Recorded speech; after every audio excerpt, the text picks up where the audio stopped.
Well, a while back ago, I was thinking I could use some guidance, and so I reached out to an astrologer friend on Facebook, Olivia Solner, and she kindly read my chart, prepared and read my chart. And what a revelation that was. And as a result of that, I thought, wow, why don't we invite her onto the podcast? So today, in this episode, I'm talking to Olivia Solner about astrology, and what a great conversation we had. Please do listen to the end. Thanks a lot. Here's Olivia. All right, so how did I get into astrology? I've always been kind of interested in spiritual subjects, and like most people, I guess I went into the New Age trap for a while, even though I didn't remain there too long, thank goodness. But I was marginally interested in astrology at first when I was younger, and then later on, I became more interested, wanted to learn more, but I soon realized that there is so much, yeah, stuff out there. Let's be polite. There's so much stuff out there that just didn't ring true for me, and it seemed strangely judgmental and strangely infantile even in the way it was presented. For example, the zodiac stuff that just never really resonated with me at all. And especially when I look at my zodiac sign, that's supposed to be a certain way, and I'm maybe 40% like Mm. that, but the rest is just nonsense to me. And yeah, to make a long story short, I stumbled upon Thomas Sheridan on YouTube a few years ago. I think it was in 2018 and or 19, something like that. And I stumbled upon Fiona Edgar through Mm. Sheridan's channel. And I started following her and watching her videos. And I thought, wow, this is a very different approach, and it rings so true to me. It seems so genuine and intellectually complex, but not convoluted and pretentious at all. Just something that is, yeah, it seems to be wisdom instead of intellectual gymnastics and convolutions and judgments and bullshit. So I followed her and eventually decided to take a course with her Mm-hmm. because I thought if I'm going to learn astrology, and I had this huge inner urge pretty suddenly and pretty yeah, violently almost, and it just wouldn't relent. I just felt I have to study astrology for some reason. I just had to. It was like the gods or my daemon or whatever Right. speaking to me and kicking me in the rear and telling me you have to learn astrology. So the first thing I actually did was get a reading from her, and then a bit later something pretty sad and tragic happened in my personal life. But after I was kind of over the most the lowest low, so to speak, I went on to start a course with Fiona. And yeah, I didn't look back after that. I did the beginner's course at first, and then, or the intermediate course, and then the advanced course. So after that, I was like, yeah, not just after it, but pretty much after my first lesson, I was like, yeah, Hooked. this is it. That's the real deal, and she's the real deal, and yes. Interesting, because I was never really that taken by astrology, but I do recall about 30 years ago, one of the Sunday newspapers in Britain did a spread. They did a mass sort of statistical analysis of people. They got lots and lots of people to answer questions, and part of it was their birth sign. And I was a PhD student, so that would be, gosh, 30 odd years ago. And for my analytical mind at that particular point in time, I was struck by the fact that here was a Sunday newspaper, mainstream news back then, actually saying, if you look at this statistically, there has to be something to astrology, because look at these results with, 100,000 people. And this can't be just coincidence. There has to be something at play here. But what it is, we don't really know, right? Yeah. So that was one of the things I strongly remember that sort of piqued my interest in what astrology could be. And one of the questions I've always had is is is it really reflecting the time of conception or the time of birth? Because as you know, the time of birth doesn't necessarily have to be a standard period of time from conception, right? So in my little analytical mind, the time of formation of you, which is conception, would be the time at which the planets and stars would have influence on you, not the moment of birth. Am I just Okay. talking bullshit here? No, not at all. That's actually a very, very interesting question. But I think it can be answered chronologically because if you will, the skies are always in movement, right? It's like a Mm, perpetual moving clock. So the point in time at which you come into the world out of your mother's womb as a human being is the time that we sort of take a snapshot, or where a snapshot is recorded mm, by saying, okay, this child was born on day such and such at such and such time. So this exact snapshot of the skies is what informs you when when you are born as a human formed individual creature. You're already an individual, even though you're just a small baby. So I think this is really interesting. It's more like a philosophical thing as but well. think about this. I mean, the reason why we're talking now is because you've done my horoscope, and amazing it well was. I mean, you've done two readings for me. I was absolutely in awe at birth, and can highly recommend your work. But Thank I was supposed to be born on February the 2nd, not February the 4th, right? That's what the doctors told my mother. February 2nd, that's when he's due, and I was 2 days late. And being late or being early is quite normal.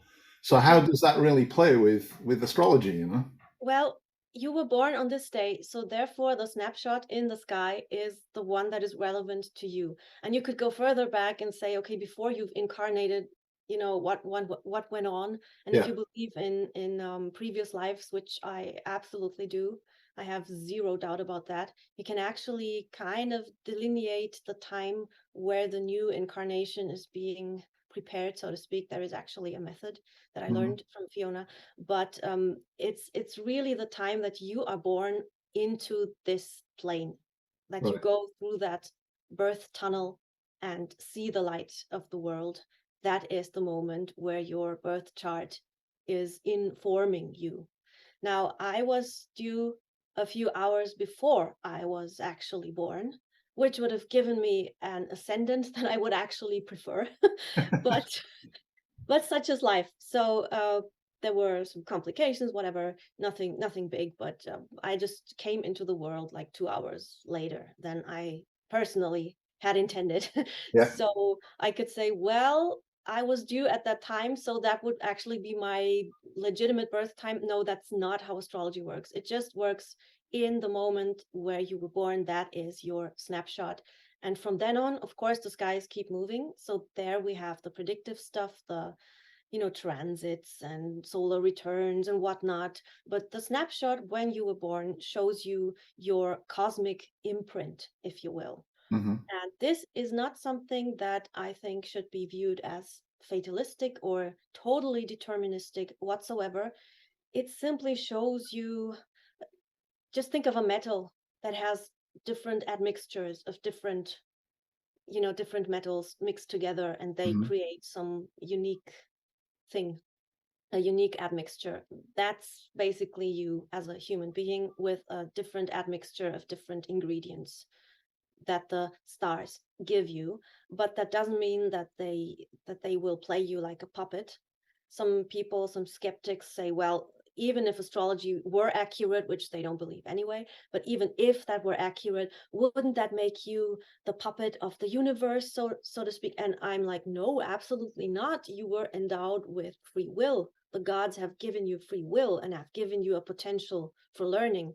So in my opinion, anything that's written in your birth chart is just a starting point for you to understand how you are wired to respond to the world, and also to respond to your own emotions, and how your emotional or inner spiritual life Mm. is being formed, and what it looks like, basically. So what you're made of. And therefore everyone's chart is totally unique, because if you think of, I mean, I'm no mathematician by any stretch of the imagination, but if you think in terms of statistics and chance, how how great is the likelihood of two people having the exact same horoscope? It's not Well, really a I big can speak to that. likelihood. I can speak to that because of my many children, I have twin boys. And so they were born in the same place on the same day, just about 20 minutes apart. And I can tell you that in terms of personality and characteristics, they couldn't be more different. And so one day I went to Astrology or one of those websites, and I put in, I thought to myself, this must prove astrology is nonsense because they're very different and there's only 20 minutes difference. So I want to see I don't understand the chart, I couldn't interpret it, but I can see what it looks like. And I want to see how different they are. And so I ran the two charts in Astrology, and to my utter amazement, they were different. Yes. I Yes, was because quite surprised, the bodies are moving. They're Yeah, always moving. The moon yeah, is moving, yeah. etc. And if you look at the New Age astrology's, I think almost pathological obsession with the sun sign, which is basically just where was the sun at the Mm, moment that you were born. Yeah, this is a 30-day period where the sun is in a certain zodiac sign, then it moves on to the next one. That's all there is to it. But they think it's the most important thing. So if you're an Aries or a whatever, that means you're such and such. But the mathematical likelihood of being exactly like someone else with the same sun sign, given all the different factors. We have the sun, we have the moon, we have the planets, we have the angles in the chart, and also possibly fixed stars and whatnot. Some astrologers work with asteroids and God knows what else. mm, So whatever you take into consideration is just going to add to the total picture, and you cannot have two people with the exact same horoscope. And because the sun sign is not the sign or the factor that makes you into a highly complex, unique individual person, you cannot say, okay, this is the same for everyone. It's mm. just it's astrologically false, and it's also logically completely false. Well, And that's why just you surprised me when you did me and said, okay, you're Aquarius, but that's not the most important thing. This is. And I'm like, what? It's the first I've ever heard. yes, That. And then you proceeded to actually go through something that was much closer to how I see myself anyway than anything I've ever read in a sun sign book from the local library. And it also strikes me as I listen to you that I did a full 5 year course of magic with the Servants of the Light as a long distance student, and then I did the second degree course, and I supervised other students, and we studied Kabbalah and all kinds of techniques, ritual magic, etc., etc. There was very little astrology in it, and yet what you said earlier on struck me that if you're trying to do magic, and magic is largely about know thyself, then it would be advised to know something about astrology as well, right? Because that's another way to know yourself. So right. something's And not missing just from those magical courses. and not just yourself, but also, for example, the best timing, the best point in time where you could perform a certain ritual Mm, with a certain desired outcome, where certain constellations or movements or aspects might actually be an obstacle to that. mhm, mhm. Which So brings up people like John Dee, who plainly was the Queen's astrologer, Elizabeth the first astrologer and also a magician, and helped create a whole form of magic, talking to the angels and this kind of stuff. yeah, And back in those days, I think you look back to the 16th, 15th century and you think to yourself, these people must have been really bright because they were able to grasp things like astrology and all kinds of other Pythagoras and all kinds of other topics. Where on earth did they find the time to study all this stuff? I think the priorities were different. Yes. They weren't being robotized by a certain type of work Mm, environment or a society, but also the social circles, I guess, would have played the biggest part. Because if you're a peasant, you have to get up every morning, you have to, do stuff and hard labor, possibly a indeed. very tough life. You may very well be aware of certain astrological things, and in fact, peasants, for example, were actually very aware of that. And I am by no means putting them down or saying they didn't know. They knew what was relevant to them. For example, when certain times of harvest were indicated, and many, many more things. But these very intricate studies would have been reserved for an elite group of Mm. people, which was, of course, the case with astrology, which used to be merged with astronomy. And the division only took place in light of the Enlightenment movement, which was kind of, if I'm being totally brutal here, I'm going to call it a cult or religion of hardcore materialism, Mm. because that's what it is in my mind.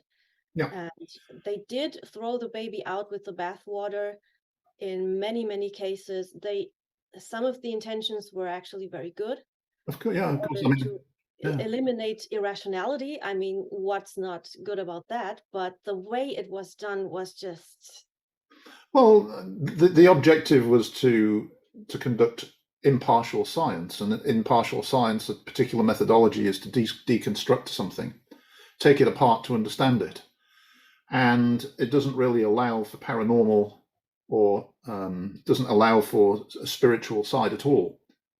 The trouble is that these people then decide that this must apply to everything, and they try to eliminate spirituality as woo-woo stuff. It seems to me the powers that be are trying to take the humanity out of humanity, and yeah. we can't allow them to do that because then we just become automatons, robots, and that's not what we're supposed to be. Now, I was going to also ask you about your background. I'm obviously living in a Slavic country and very interested in Slavic deities and paganism. And I'm not really sure whether it's appropriate to say that you're from a Slavic country or not. Are you? Well, is Romania Slavic? I'm not That's what I'm sure. asking you, is it? I don't It know. depends on who you ask. Yeah. I'm certainly not opposed to being called Slavic. I'm from the former Austro-Hungarian Empire, so there's that. And I'm pretty certain that I do have some Slavic ancestry, actually. Hmm. I'm not exactly sure, but it could be possibly Czech or maybe Slovak, but Polish, I think, is Hmm. definitely in the mix. Yeah. I'm not 100% Romanian because my mother's family is zero Romanian. They're all Hungarian, German, Austrian, and French, and whatever, whatever else. I believe Middle Eastern as well, but from way, way back. Hmm. And my father's family is a bit of an enigma to me because I just don't know that much about them, unfortunately. I would love to, but I no longer have much of a chance to learn more about them. But they were from Moldova, and this is the country between Romania and Yeah. Ukraine. And my father's father had a Russian sounding last name, and his mother had a Polish sounding last name. So, So definitely, probably Slavic in there. So does the yeah. Slavic pantheon or the Slavic traditions have any? Does it resonate with you at all, and is it of interest? Or Yeah, but I don't actually actively work with the Slavic gods, but I have an inner resonance with them.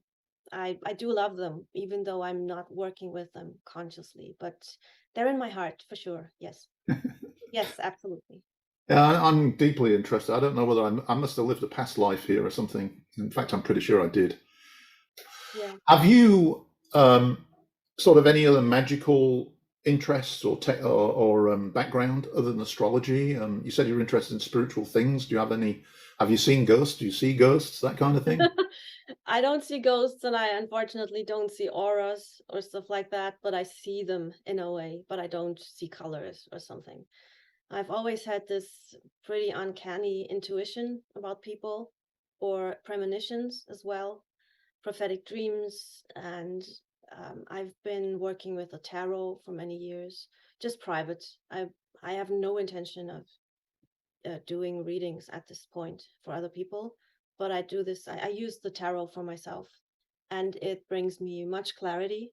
I also started working with the runes a little bit, but not as deeply yet. But I know that this is something that I just had to initiate, and it will grow in time. I'm sure of that because I do have a connection with the runes, although it took me a long time for that to ignite, so to speak. Mhm. But I do have a connection. Other than that, um, yeah, I've always been interested in the world that one cannot see, and the dreams, especially dream interpretation, and yeah, a bit of chaos magic as well. I did some chaos magic before I even knew what that is. And I started working consciously with deities just like 5 years ago or Mhm, something. mhm. But it's like they've always been behind the curtain. They've kind of waited for me Right. to take the hint. And eventually I did. Yeah. Yeah, well, with me, they were always a bit more upfront. So I was kind of forced into this stuff to try to explain what was that seeing, you know. It's interesting you talk about auras. I don't see auras in colors either. In fact, when I was a kid, I'd been trying to explain to my mum and dad, and they were very good about it. I was trying to explain to them that I could see these lights around people, like, and I couldn't describe it because it's not a light. It's like a haze and the light seems to be hidden behind the neck, and you can just sort of see it coming out like that. And there was a commercial back then for a breakfast cereal called Ready Brek, and it was supposed to heat you up. And so they had all these little kids running around with this like 6-inch aura of whatever it was. That's what I see. That's what I see. That's amazing. Just like that. And as I said, I've never really studied astrology. Perhaps I should. Perhaps I should talk to Fiona and take the same class. Well, if you wanna learn astrology, I can't think of anyone better. So, in pursuing astrology, what has it done for you? What has it brought to you that's different? It has brought a much more profound understanding of myself and things that were mysterious to me before. Things that I couldn't understand. For example, certain attractions to certain people or a type of person. And the feeling of not being complete without something or someone to fill a hole or a need, and understanding where this feeling came from, and also stuff with my family, and understanding my parents and their relationship and how it affected me on a much, much deeper level. Also, my ancestors, the ones that I could find the birthday, and sometimes I was lucky enough to find the birth time as well, Hmm. which is fantastic. This was the biggest eye opener ever. And I did a lot of family stuff for my mother's side and also my father's side to just understand certain things better.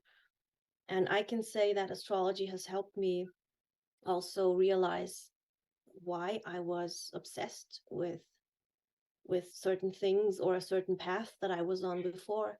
And from age, let's say 14 on, I was completely obsessed with being a musician, being a singer, especially, and understanding why that is. And of course, it doesn't say in my chart, okay, this is why, this is the Hmm. reason, yada yada yada, but it tells me that this was the wrong path for me. um, that doesn't mean that I'm not supposed to be an artist. I'm certainly supposed to be one, but not so much in the way that I had thought in my Hmm. teenager's mind back in the day. And the problem was that I followed this teenage dream instead of letting it grow and letting myself grow. So astrology basically showed me also that why I am, for example, very, very disinclined to work for other people. I mean, work in an office, for example. Not work for other people, meaning reading charts or something like that. That's the work that I enjoy immensely. But working, making money for a corporation by sitting in an office every day. And does astrology sort of enhance your intuition as well? Big effing time. Yes, yes. Yeah. Um, yeah, Give us some it kind of examples, perhaps. it helps direct, or it helps see correspondences between my intuition and astrology, which is always, well, it's not so baffling anymore, because I understand why I have an innate affinity to it. But for example, a person who I never liked, and I understand exactly why I don't like this person and what's going on in their hidden personality, not the persona, but the hidden Hmm. stuff. Hmm. What motivates them? and why I was distrustful of this person in the first place, despite not having anything to go by on a factual level. But my gut instinct told me there's something wrong with that person, or I'm not sure if I can trust this person. And then I look at the chart and I'm like, oh, yeah, there it is. And it's not something, I just want to clarify this. It's not a judgmental thing at all. It's not like I'm looking at something and say, oh yeah, he's got Mars and Gemini. Oh yeah, of course he's in whatever. No, no, no, not at all, not at all. It's understanding someone's motivations, what drives them, what what goes on below the surface, below the mask, and where do they want to go, and where are they supposed to go, and where do they come from. The chart tells you where a person comes from emotionally and also with their parents. It really does tell you that. It doesn't tell you his mother was a Leo and she had this and that. Not this type of exact Yeah. detail, but it tells you the relationship. For example, the relationship a man has or had with his mother, which reflects upon the way he treats women, which also reflects upon the way he handles his own emotions. It's all in the moon, and certain things to be taken into consideration when it comes to the moon. So this tells you something about a person's deeper inner layers. And I've always had this intuition about people, and knowing what I know now about astrology, I'm actually able to say that it was pretty much on point every Hmm. time. There's a lot of Oh, I stuff better that be I'm not careful then. good You know at. me better than I do, probably. Sorry. I better be careful. You probably know me better than I do. I don't know, but I see what I saw in your chart. I just blurted it out, and it seemed to it seemed to be accurate. So Yeah, I probably do need to spend more time. The trouble is, there's so many things to do, and what takes me up is the dowsing. I just entered this absolute other world with dowsing, and it does everything I need. Provides everything I need spiritually, I suppose, and creates all kinds of synchronicities and exposes you to. Well, I tell you what it does. It exposes you to the idea that it tells you that your subconscious mind knows an awful lot more than your conscious mind. And I wonder if astrology sort of does the same thing, because that's why I asked the question about intuition. In essence, if I'm dowsing and I've got a line and I'm following it, I roughly know its azimuth, so I know where it should cross another road. But if I can't find it, so it must have suddenly taken a course redirection or something, and I'm driving the car and I can't find it. I stop the car, I get out, and I'm like, looking at maps and things, and then I think, okay, well, I'll just douse here, and I find I've actually stopped in the line. It's right where I stopped, hmm which tells me, because it happens all the time, and lots of other examples, it tells me that I actually know where the lines are intuitively already. yeah, And that to me is like, okay, if this is true, then what else do I know intuitively that my conscious mind doesn't know? Yeah, do you follow me? I do Does it follow work that you. way with astrology as well? Do you think, in a sense? Yeah, because we're linked. I mean, as above, so below, right? Yeah, And our consciousness. Okay, first of all, the materialists try to deny it. yeah, Yeah, they don't know what it is, so they deny it. yeah, Typical MO. But it's non-local, I yeah, believe. So yeah. it's definitely not in your brain tissue somewhere. No, no. The brain, in my humble opinion, and I don't know if that's correct, but I'm just going with my gut here. The brain is like a processor. Yeah, it just helps you process reality, but it also can be influenced, which of course it is, by language, substances, and I'm not even talking about drugs or anything. I'm talking about food, Mm-hmm, beverages, air, the air we breathe, everything around us, and sound also.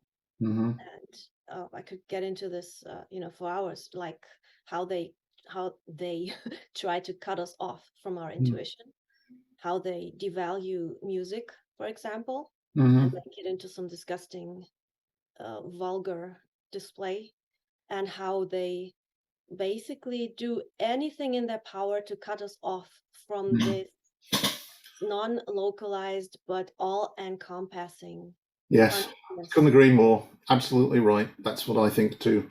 And you mentioned music. Some of the work I've done with the nodes, particularly on the Templar line, where I've found talk of Templar treasure and strange artwork, and I interpret it as sound maps of sound essentially, and they're solfeggio frequencies, and you can figure out what frequencies they are in the church. There's four of them. I've deciphered which two out of the four. I need to work on looking at the other two. When you play those frequencies in the energy node within this Templar church, the effect is mind boggling. It just blows your mind how incredible it just expands your consciousness. And when you combine that with the Templars' knowledge of sacred architecture and how they actually constructed the space over the node with sound and the earth energies, you start to realize that they knew something and were trying to explain or tell other people about the importance of sound, meditation, prayer, and access to God, which I think is the collective consciousness, I suppose, in a sense. Yes, that reminds me And of, sorry. no, go ahead, go ahead. That reminds me of a book I read. It's about, I don't know the author anymore, but it's about this hypogeum in Malta. And it's about the connection between archaeology and sound. So a team of archaeologists and musicologists came together and examined this space and realized, wow, the whole thing is actually based on music, Mm, on frequencies, and mm, music not in the sense of entertainment, popular music for the masses to get drunk and dance to, but sacred mm. sacred stuff and healing energies and Yeah. healing frequencies, and all this is so devalued. And I studied music. Not once did anyone mention anything about this. Not once. We learned stupid scales, we learned NPC nonsense, we learned jazz bullshit. I mean, I love jazz, but what they taught us is just robotic Mm. BS, Oh, yeah, yeah, yeah. so totally devalued, and not even devalued, but they didn't even acknowledge They're anything taking the other than humanity out of humanity. taking. Yeah.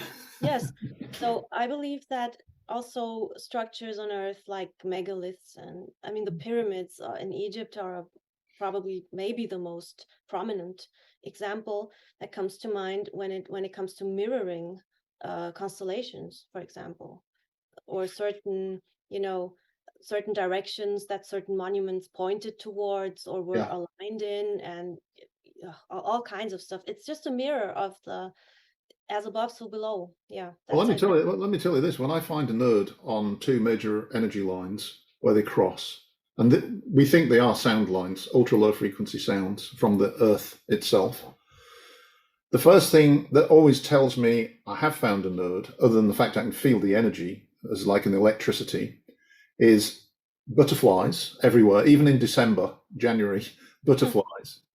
But recently I've realized there's also what I used to say, oh, can you hear those bees? And it's like this frequency in the background, just off in the distance. And I used to think it was bees. Now I think I'm just hearing the frequency of the node. And it's like a bee sound, but it's like in the background somewhere. You can't quite figure out where the sound is coming from, but it has a certain frequency and it's there. And if you sit there and you meditate and you let your mind drift into that frequency, it takes you off into a whole different dimension, I'm telling you. And I'm absolutely convinced the Slavs, that when I talk about Slavs, I don't mean modern Slavs, I mean the Slavs back in the Greater Moravia era, 800 to 1000. I'm sure that they knew this because every single Slavic church I've ever dowsed is built on a line straight down the aisle and sometimes on crossing lines. And the Templars absolutely knew this. So these are, I mean, music is intriguing because I understand, and maybe you know a bit more about this than I, but I understand that at some point they shifted the actual frequency of the notes, right, to make them less conducive to meditation and Yeah, harmony.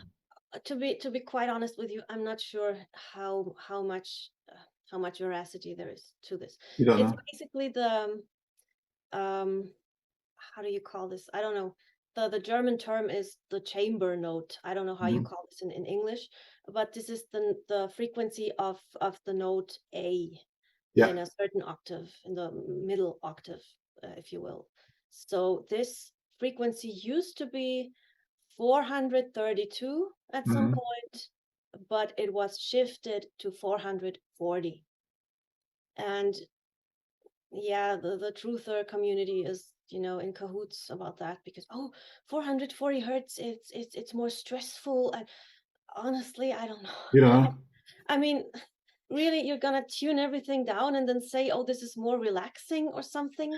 well, Just I think there use are another certain. key. I mean, hello, just use another key. Yeah, Who cares? yeah, yeah. True. Whatever. There are certain Done. frequencies though that have dramatic effect Yeah, on. sure. But I'm not sure. I'm not so sure that this is actually being Right. been done to, deliberately make people more nervous or something. So I think that's a they did this. They QX Files. Whoever they are.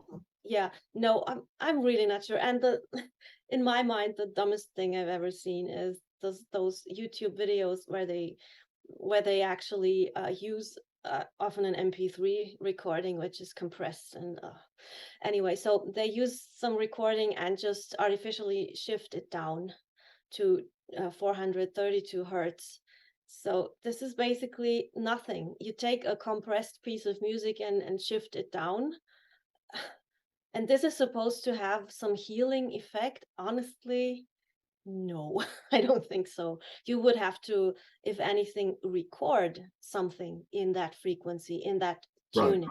And of course, this is going to have an effect on you, certainly. But come on, I mean, a lot of people don't really have much of a clue about that, but they profess to be like, oh yeah, I'm so positively influenced by this. Why? Because some dude you know, put the frequency down on a already pre-compressed track, thereby lowering the quality even further that you're listening to on YouTube. And this is supposed to bring some healing effects. This is like the Lion's Gate with Sirius and all kinds of new age nonsense. It's just Well, ridiculous. the two frequencies, if I remember rightly, the two frequencies at the Templar Church are 741 and 952, something like that. And if you play, I have a frequency generator on the phone, on the iPhone, and I deliberately now play those frequencies when I go to nodes, and it's like amplifying the effect 100 times. It's amazing.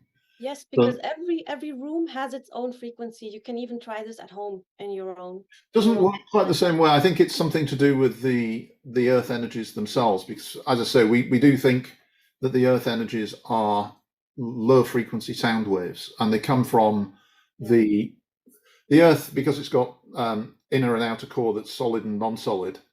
It generates sound, and those sound waves express themselves at the surface. Now, there's not all of those earth energies are sound. There are other types of earth energies as well, some of which are not woo-woo like the ones I go after, but actually defined by physicists like the grids and things. Mhm.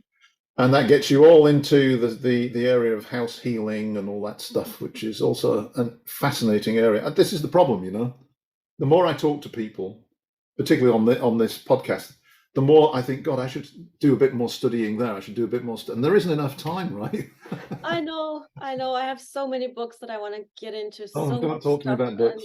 Oh, I'm just interested in a lot of things, but those things are all somehow interconnected. They're not, I have so many books that I haven't read. yeah, Oh, it's I'll probably all never yeah, I feel incredible. that. And I keep telling myself I'll do a course on this or a course on that, and of course I never do. But I guess you do what to some extent. I just think that in the end, if you follow the path that seems to be put in front of you, and you can recognize that through the synchronicities, then you're probably doing all right these days. Would you agree? I do agree full-heartedly, and I also agree on the importance of understanding when you're not on the right path. When I mean, many people aren't on their path that they should be on because of life circumstances and the way we're being practically enslaved. Hmm. You know, yeah. But once you leave behind what isn't right for you, it's scary as hell, because especially if you've defined yourself like I have defined myself as a singer, I'll always be one. It's just not that I'm just not a part of an industry and a scene that I have found to be unbelievably anti-human and anti me. Okay, other people may disagree with that, or maybe more um equipped to deal with all the stuff there, but I am not equipped to deal with it. I just love music with all my heart, so I'm always going to be an artist. But it's not for me. The way I thought I would be is not who I actually am Mm. supposed to be. So learning this can be super uncomfortable and scary, but it's so important. So even realizing that you don't know where you're going is actually powerful, and you can take it from there. Nothing is worse than sitting in a cage of your own making and throwing away the key. And that is somehow related to finding true meaning in your life, because meaning doesn't come from where you think it will. That's what I discovered. Um, I was living in pretty much luxury as a millionaire, dollar millionaire in the States, and I walked away from it, took a suitcase with a pair of shorts and a pair of jeans and a couple of pair of shoes. And it took me all of about 2 months to realize I didn't miss any of it. Not a single thing, just the people, not the things. And that was the beginning of realizing that meaning you find in places where you least expect it. And it's the biggest surprise to understand what meaning is.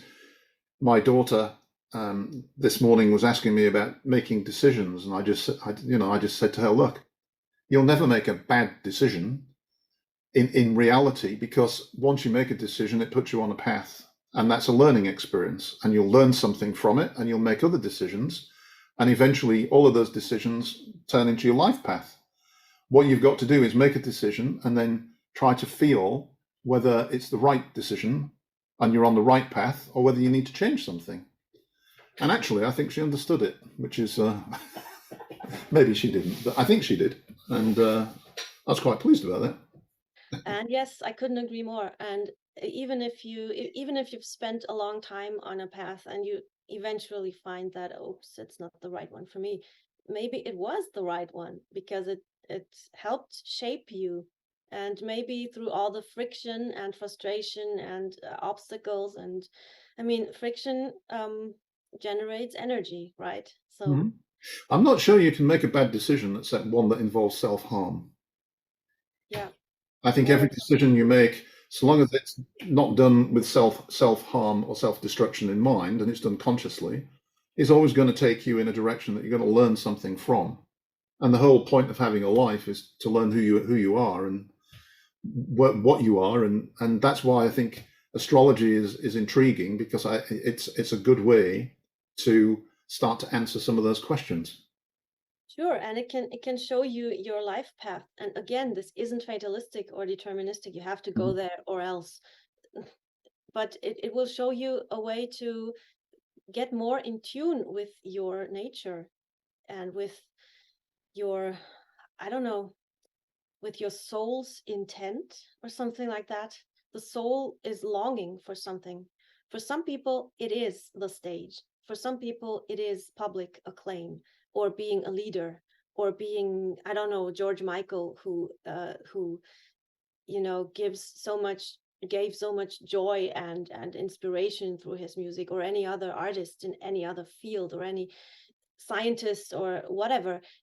It shows you your soul's path and where you will unfold your inner purpose, dharma, your purpose. And the purpose is what are your gifts and what Mhm. can you give to others, because your gifts aren't just for you to be proud of, and that's it. Your gifts are something to be worked at and honed and refined, and first of all discovered and understood, which is the biggest obstacle for a lot of people, maybe most people in our society. And then to go on this path where those gifts are going to be of most use for you and the people whose lives you're touching. So I think this is the dharmic aspect, and not the, the bad uh, fatalistic attitude, because I'm not a fatalist at all. I think anything you do is going to serve you, and it's all within your own free will. You have been given your free will for a very good reason, and you're supposed to cultivate it, just like you're supposed to cultivate your ego. That doesn't mean you're supposed to fan it with ostrich feathers and perfume all day. That's not what I mean by cultivating. I mean going through shit, and going through tough times and challenges as well, and challenging yourself, but to become a strong ego, because a strong ego is healthy in this world that we live in, and it's a tool, and we have to see it as a tool that is helpful along our path. And it's not the captain, it could be the navigator, but the captain is you. So astrology helps us learn about our ego as well. How am I wired, and why am I so uppity when someone criticizes me, for example? Or why am I aggressive when someone tries to get close to me? This is also an option, and many, many, many others. And it's not the dumb gossip magazine cliches. Oh, you're a Virgo, that's why you're so controlling, or stuff like that. You may very well be a controlling Virgo, yeah, but there's so much more to you. You may also Mm. be a non-controlling Virgo, or controlling in only very specific areas. It's so individually different for everyone, but there are certain principles that apply to people in general. However, you have to take those principles and understand that they are mixed in a very, very unique way. It's like an orchestra with different players. They, even when they play the same song, it's not the same song, because you have different instruments. So it's going to sound different. It's not a perfect analogy, but I think you That's a get good the one. point. Yeah. Yeah. Right. Well, I think that's a really good place to sort of wrap it up, because that was a really good summary. If people want to find out more about you, where would they go? They would go to sunmoonself.com, in one word, sunmoonself.com. And there they can find all the links to my social media. I'm on Facebook, YouTube, etc. All that jazz. So they can find me there. I post very frequent astrology updates on Facebook as well as Telegram. And I'm going to post frequent updates on YouTube as well. In the community tab, not as videos on YouTube, I'm posting mostly from now on, mostly more a bit of in-depth analysis videos, whereas I will make quick clips for Instagram and Facebook and Telegram. So anyone who wants to follow me for the frequent stuff, like the moon goes into such and such sign tomorrow, or we have blah blah blah retrograde coming up, Yeah. they can follow me on Facebook, etc. And for more analytical stuff, for example, I did a video on Ike and Tina Turner's relationship, showing very detailed analysis stuff. So this is something that they can find on YouTube from now on. Basically, go on my website, sunmoonself.com, and then follow me everywhere. Right. Yeah. Good stuff.